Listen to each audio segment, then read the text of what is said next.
एक बार राजा अकबर का खजाना पूरी तरीके से खाली हो गया था और तभी ये बात राजा अकबर ने बीरबल को बताई।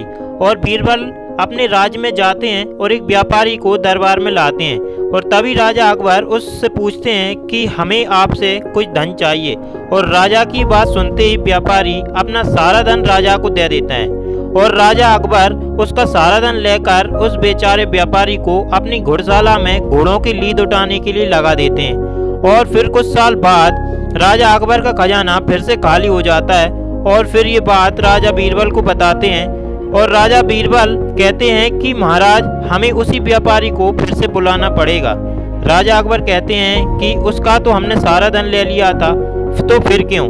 तभी बीरबल कहता है कि नहीं महाराज, वो ही व्यापारी हमारा काम चला सकता है। और उस व्यापारी को दरबार में बुलाया जाता है और उससे पूछा जाता है कि हमें आपसे धन चाहिए।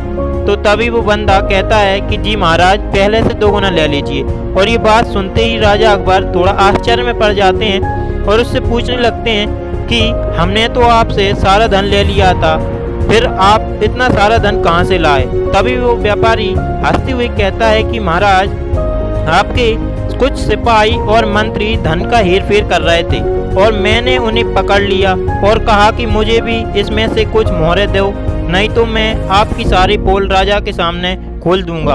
और फिर क्या महाराज, वहीं से मैं इतना सारा धन कमा लाया। और राजा ये बात सुनते ही उसका सारा धन लेकर अपने सैनिकों से कहते हैं कि इसे समुद्र के किनारे छोड़ाओ, वहीं पर आते जाते जहाजों को गिनता रहेगा। उस बेचारे व्यापारी को समुद्र किनारे छोड़ देते हैं। लेकिन कुछ सालों बाद राजा का खजाना फिर से खाली हो जाता है और फिर से उसी व्यापारी को बुलाया जाता है और उससे पूछा जाता है कि हमें धन चाहिए। और वो व्यापारी कहता है कि जी महाराज, पहले से 2 गुना ले लीजिए। ये बात सुनते ही राजा उससे पूछते हैं कि अब की बार तुमने कहाँ से धन कमाया है।